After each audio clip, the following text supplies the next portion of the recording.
Hi, guys. We're ready for the last installment of The Miller's Tale. I'm excited too. All right, when we left off, Absalom had just kissed Allison's butt, and it was hairy. And then he went and is borrowing a hot poker from the smith to do some revenge, which we will see in a moment. Okay. He caught the coulter up, the haft was cool, and left the smithy softly with the tool, crept to the little window in the wall, and coughed. He knocked, gave a little call, under the window as he had before. So he goes back to window. And he's like, Allison said, "There's someone at the door. Who's knocking there? I'll warrant it's a thief." "Why, no," said he, "my little flower leaf. It's your Absalom, my sweetie thing. Look what I've brought you. It's a golden ring. My mother gave me, as I may be saved. It's very fine and prettily engraved. I'll give it to you, darling, for a kiss." Oh, how nice. He has a ring to offer her. He doesn't really, but he's luring her out, and he knows what kind of woman she is. Now Nicholas had risen for a piss. Oh, how nice. Nick is going to go pee. And thought he could prove upon the jape, remember a jape is a joke, and make him kiss his arse ere he escape. Oh, so now Nick's going to get him to kiss his own butt. His butt too. Oh, nice. Okay. Opening the window with a jerk, stuck out his arse, a handsome piece of work. Buttocks and all, as far as to the haunch. The haunch is like the thigh. So Nick sticks butt out. Nice.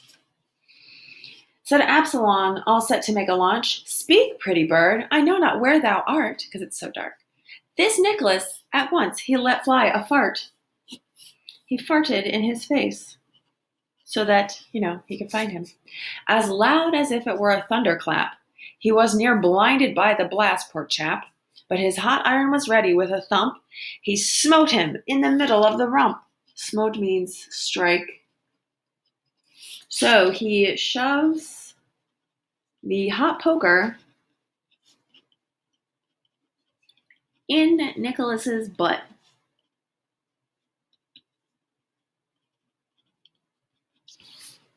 Nice. That'll get you. Off went the skin, a hand's breadth round, about the hot coulter, struck and burnt it out. So, it was so hot, it didn't just burn the skin around the metal shaft, it burned out like half his butt. Ugh. Such was the pain he thought he must be dying, and mad with agony, he started crying, "Help! Water! Water! Help! For heaven's love!" The carpenter, startled from sleep above, oh yeah, he's still asleep in a trough, thought, and hearing shouts of water and a thud, thought, "Heaven help us, here comes Noel's flood." And up he sat, and with no more ado, he took his axe and smote the ropes in two, and down went everything. He didn't stop to sell his bread and ale, but came down flop upon the floor and fainted right away. All right, so the carpenter wakes, thinks there's a flood,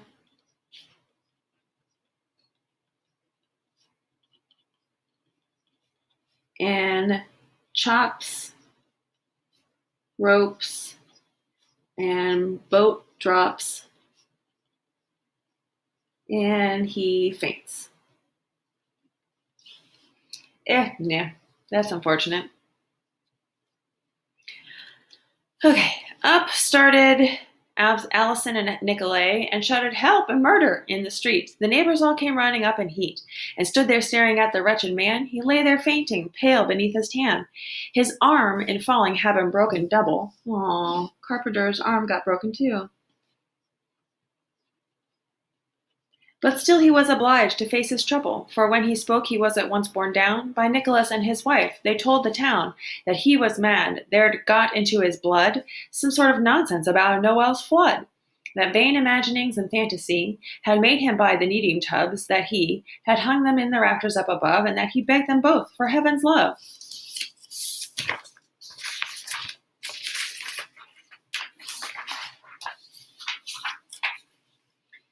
To sit up in the roof for company, all started laughing at his lunacy.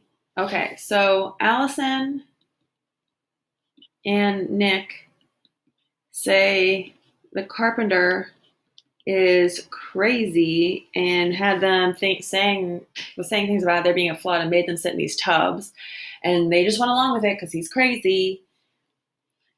And the rest of the town is like, ha ha ha ha ha.